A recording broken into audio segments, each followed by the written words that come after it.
وتکاثر فی الاموال والاولاد، 5 الفاظ کے حوالے سے اس حیات دنیاوی کے کچھ حقائق بیان کیے گئے۔ عام طور پر سرسری طور پر لوگ گزر گئے ہیں۔ محاورتاً جب بھی آتا ہے محاورہ لہو لعب، لعب و لہو، وہ تو 4 جگہ ہے، یہاں 3 الفاظ مزید آئے ہیں، اور ترکیب کیا؟ پہلے لعب ہے پھر لہو ہے۔ سورہ عنکبوت میں لہو و لعب یہ در حقیقت ایک طرح سے محاورے کی شکل اختیار کر گیا، تماشا اور کھیل، لیکن نہیں، یہاں ترتیب کچھ اور ہے۔ اس پر اگر آپ غور کریں گے تو یہ ایک عجیب سا نقشہ سامنے آتا ہے۔ حیات دنیاوی کے 5 ادوار، جن میں سے ہر دور میں ایک شے انتہائی اہم ہوتی ہے، توجہ کا مرکز بنی ہوتی ہے۔ ابتدائی دور ہے، بالکل بچہ ابھی ہے، کھیل، بس لائف، اس کے سوا اسے کوئی زندگی سے سروکار ہی نہیں، زندگی کے تلخ حقائق ابھی اسے معلوم نہیں۔ بھوک لگی تو رو پڑے، ماں نے دودھ پلانا ہے، کھلانا ہے، ان سے تو کچھ نہیں کرنا اس نے، وہ لائف، کھیل۔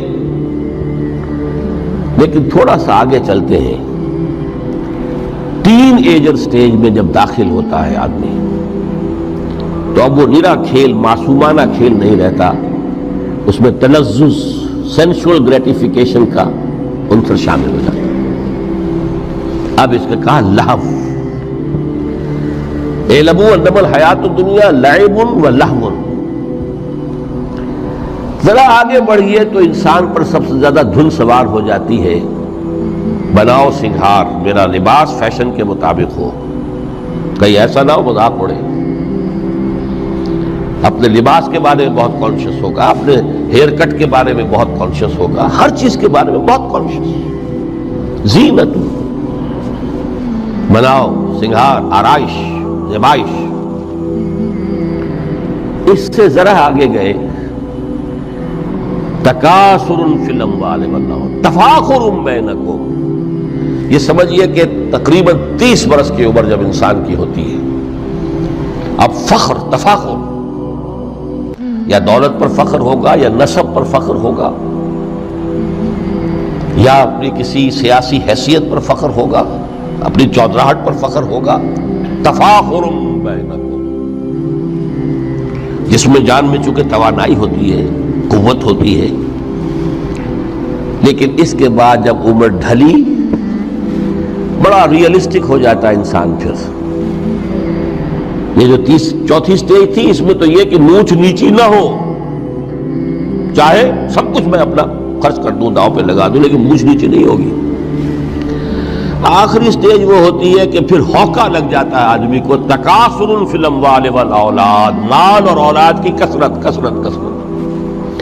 اب یہ ہوتا ہے کہ مونچھ نیچی کیا، مونڈ بھی دی جائے تو کوئی حرج نہیں، مال آنا چاہیے، ویری ریئلسٹک۔ اور اسی حال میں انسان ہوتا ہے، آخری پارے کی صورت نے پھر اس میں ایڈ کر کے اس کے اوپر مہر لگا دی، الہاکم التکاثر حتی زرتم المقابر۔ یہ تکاثر جو ہے پیچھا نہیں چھوڑتا، اتنی دولت بھی ہے کہ آپ کی 10 نسلیں کھا سکے اطمینان سے بیٹھ کر، تب بھی صبر نہیں ہوتا۔ بڑے میاں کی ٹانگیں جو ہے وہ قبر میں لٹکی ہوئی ہیں، لیکن تکاثر جو ہے، تکاثر مال، وہ پیچھا نہیں چھوڑتا۔ حتی زرتم المقابر، یہاں تک کہ قبروں تک جا پہنچے، قبر میں اتار دیا جائے، جب تک ٹانگیں صرف لٹکی ہوئی ہے اس وقت تک نہیں۔ اس کے بعد تشبیہ دی ہے کہ یہ حیات دنیاوی کا جو ایک سائیکل ہے، اعلموا انما الحیات الدنیا لعب و لہو و زینت و تفاخر بینکم و تکاثر فی الاموال والاولاد۔ اب اس کو کمپیئر کیا ہے پلانٹ کنگڈم میں جو سائیکل چل رہا ہے۔ یہ ہمارا سائیکل ہے 60-70 برس کا، بچہ پیدا ہوا، خوشیاں منائی گئیں، پھر وہ لڑکپن سے، پھر ٹین ایجر سٹیج سے، پھر جوانی ہے، پھر ادھیڑ عمر ہے، اور پھر بڑھاپا ہے، اور پھر قبر میں اتارا جانا ہے۔ لیکن یہ کہ پلانٹ کنگڈم میں سائیکل چلتی ہے، کمثل غیث اعجب الکفار نباتہ ثم یہیج فتراہ مصفرا ثم یکون حطاما. یہ 4 سٹیجز ہیں. جیسے بارش برستی ہے تو سبزہ نمودار ہوتا ہے اور کاشتکار کو بڑا اچھا لگتا ہے. اس نے بیج بویا تھا, اس نے محنت کی تھی, اس نے ہل چلایا تھا. اعجب الکفار نباتہ, اس کو بہت اچھا لگتا ہے, دل باغ باغ ہو جاتا ہے. جیسے آپ کے یہاں بیٹا ہوا, پوتا ہوا, خوشیاں مناتے ہیں آپ. کمثل غیث اعجب الکفار نباتہ ثم یہیج, پھر وہ فصل اپنی پوری قوت کو پہنچتی, فصل لہرا رہی ہے. فتراہ مصفرا, پھر وہ زرد ہو جاتی ہے. وہ ہریاول اب ختم ہوئی ہے, اب فصل پک گئی ہے, اب وہ زردی پر آ گئی ہے. ثم یکون حطاما, پھر وقت آتا ہے اگر وہ خضرو گھاس ہے تو پھر وہ چورا چورا ہو کر پھر وہ مٹی میں مل جاتی ہے. اور اگر فصل ہے تو کھیتی کٹ گئی, اس کے بعد کیا رہ گیا وہاں, وہ چورا ہی رہ جاتا ہے باقی. یہ لائف کا سائیکل چل رہا ہے, 3 مہینے کا ہو, 4 مہینے کا ہو. یہ ہے پلانٹ کنگڈم کا, وہ ہے سائیکل انسانی زندگی کا. اب فرمائی ٹیپ کی بات جو ہے, وَفِي الْآخِرَةِ عَذَابٌ شَدِيدٌ وَمَغْفِرَةٌ مِّنَ اللَّهِ وَرِضْوَانٌ. دیکھو دنیا کی زندگی تو ان سٹیجز سے ہو کر گزر ہی جانی ہے. جو پیدا ہوا ہے اس پر بڑھاپا بھی آئے گا, موت بھی آئے گی. کل نفس ذائقۃ الموت, جو سورہ آل عمران کی 185ویں آیت کا پہلا جملہ تھا. ہر انسان کو جو پیدا ہوا موت آ گئی. اب یہ ہے کہ وہ کہیں آپ نے محل میں گزار لی زندگی, کسی کٹیا میں گزار لی زندگی, کسی کی فٹ پاتھ پر گزر گئی زندگی. زندگی گزر جاتی ہے, گزرتی ہے, اور ان 5 سٹیجز میں سے ہو کر گزرتی ہے. آپ گندی گلیوں میں بچوں کو کھیلتے ہوئے دیکھتے ہیں, وہ بھی کھیل رہے ہوتے ہیں. نالیوں کے پانی کے اندر کھیل رہے ہوتے ہیں, ان کا بھی کھیل ہے. گندے جوہر میں کھیل رہے ہوتے ہیں. وہ تو ہے زندگی کی وہ سٹیج جو ہے کھیل کی ہے. کسی کے پاس بڑے قیمتی کھلونے ہیں, ان سے کھیل رہا ہے, کوئی اس طرح گلی ڈنڈا کھیل رہا ہے یا کچھ اور کھیل رہا ہے. لیکن وہ 5 سٹیجز تو آئیں گی. اعلموا انما الحیات الدنیا لعب ولہو وزینۃ وتفاخر بینکم وتکاثر فی الاموال والاولاد کمثل غیث اعجب الکفار نباتہ ثم یہیج فتراہ مصفرا ثم یکون حطاما وفی الآخرۃ عذاب شدید ومغفرۃ من اللہ ورضوان.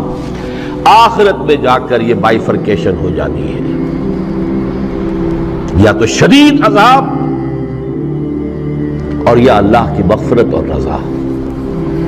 Now the choice is yours, اما شاکرا و اما کفورا. فیصلہ تم خود کر لو.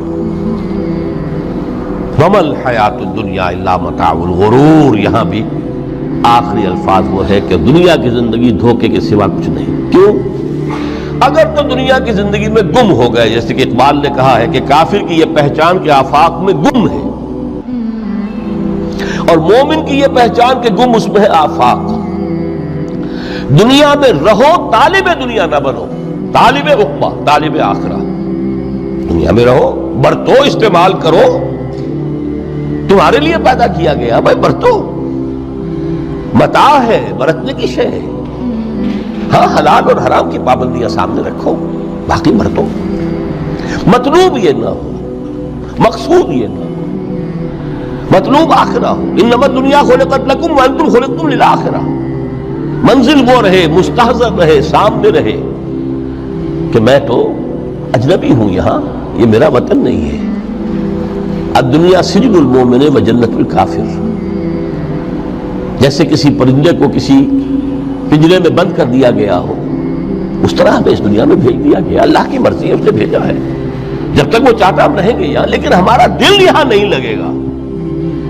بازار سے گزرا ہوں, خریدار نہیں ہوں, طالب دنیا نہ ہو, تب تو یہ کوئی دھوکے کا سودا نہیں, وطن نہیں, بالکل نہیں. حضور نے خود فرمایا مجھے تمہاری اس دنیا میں سے فلاں فلاں چیزیں بہت پسند ہیں, اور کس قدر ریئلسٹک ہیں. آپ نے عورتوں کے بارے میں فرمایا مجھے اس دنیا سے پسند ہے عورت. کوئی تصنع اور کوئی بھی تکلف اور کوئی خلاف فطرت بات نہیں کی محمد رسول اللہ صلی اللہ علیہ وسلم. آنکھوں کی ٹھنڈک میری نماز میں ہے, مجھے خوشبو پسند ہے. عورت کی طرف بھی آپ کا رجحان تھا. قرآن مجید میں آتا نا، اے نبی اب کوئی اور نکاح آپ نہیں کریں گے، وَلَوْ أَعْجَبَتْكَ حُسْنُهُنَّ، چاہے ان کا حسن جو ہے وہ آپ کو اچھا لگے، اب اجازت نہیں ہے مزید، بس فل سٹاپ، جتنے نکاح ہو چکے ہو چکے۔ تو یہ دنیا کو حضور نے صلی اللہ علیہ وسلم دنیا پر سوار رہو، دنیا کو اپنے اوپر سوار نہ ہونے دو، بس بات صرف یہ ہے۔ کافر کی یہ پہچان کہ آفاق میں گم ہے۔ اسی لیے سورہ کہف کا ایک مرکزی مضمون ہے، پہلے رکوع میں بات آتی ہے اِنَّا جَعَلْنَا مَا عَلَى الْأَرْضِ زِینَةً لَهَا لِنَبْلُوَهُمْ أَيُّهُمْ أَحْسَنُ عَمَلًا، ہم نے اس دنیا پر جو کچھ ہے، یہ اسکائی اسکریپرز بن گئے ہمارے زمانے میں، اور یہ شاندار بلڈنگز ہیں اور یہ کچھ ہے، ہم نے زینت اور زیبائش اور آرائش بنا دیا ہے تاکہ آزمائیں۔ انہی کے حسن کا شکار ہو جاتے ہو اور ان کے پرستار بن کر رہ جاتے ہو۔ رخ روشن کے آگے شمع رکھ کر وہ یہ کہتے ہیں، ادھر جاتا ہے دیکھیں یا ادھر پروانہ آتا ہے، پھر بھی اللہ ہی کے عاشق بنے رہو، اللہ ہی سے محبت کرو تو کامیاب ہو گئے۔ دنیا کو برتو، اگر دنیا یہ عروس ہزار داماد جو ہے، اگر کہیں یہ محبوبہ بن گئی تو گئے، ختم۔ اچھا دیکھیے اس سورہ حدید میں اب یہ دنیا کی حقیقت کو اس طرح بیان کر کے دو نتیجے جو اس سے نکلتے ہیں ان کو علیحدہ علیحدہ بیان کر دیا۔ ایک نتیجہ جو میں بیان کر چکا، رحمانیت، ترک دنیا،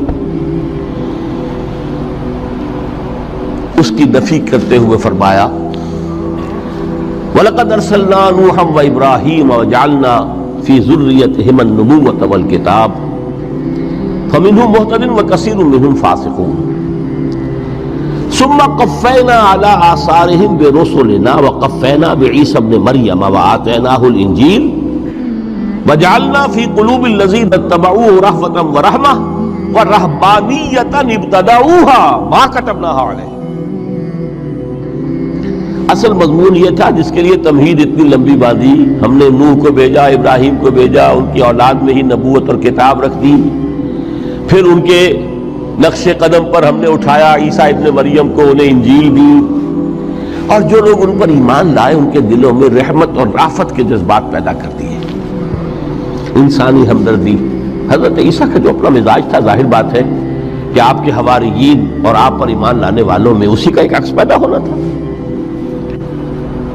لہذا وہ ایک خاص کیفیت، لیکن فرمایا ایک شے کیوں انہوں نے بدعت کے طور پر ایجاد کر لیا، وَرَهْبَانِيَّةً ابْتَدَعُوهَا مَا كَتَبْنَاهَا عَلَيْهِمْ، رہبانیت کی انہوں نے بدعت ایجاد کر لی، یہ انہوں نے کی ہے، ہم نے یہ ان پر فرض نہیں کی تھی۔ یہ ہے وہ منفی نتیجہ، گریز، خانقاہوں میں جا کر بیٹھ جاؤ، موناسٹسزم، تجرد کی زندگی گزارو، نتیجہ اس کا کیا نکلتا ہے کہ بظاہر راہب اور راہبائیں رہ رہی ہیں اور رہ رہے ہیں، اور اندر جو حرام کاری کے بازار چل رہے ہیں، اور تہخانوں کے اندر حرامی بچوں کی قبروں کی قبرستان بنے۔ ہسٹری آف کرسچین موناسٹسزم پر کتابیں پڑھ لیجیے، خود انہوں نے اپنے سارے جو ہیں بخیے ادھیڑ کر خود رکھ دیے۔ یہ رہبانیت، یہ اسلام کا راستہ نہیں ہے۔ احادیث کے حوالے سے میں آپ کے سامنے پہلے بیان کر چکا ہوں، میں بعد میں تھوڑا سا عرض کروں گا کہ ہمارے ہاں بھی یہ رسم کیوں آئی اور کیسے آئی۔ الحمدللہ اس درجے میں نہیں آئی جس درجے میں کہ کرسچینٹی میں آئی ہے، الحمدللہ ثم الحمدللہ، لیکن کسی درجے میں اگر آئی ہے تو کیوں آئی ہے یہ میں بعد میں عرض کروں گا۔ لیکن اس کا مل حیات الدنیا الا متاع الغرور کا دوسرا نتیجہ کیا ہے؟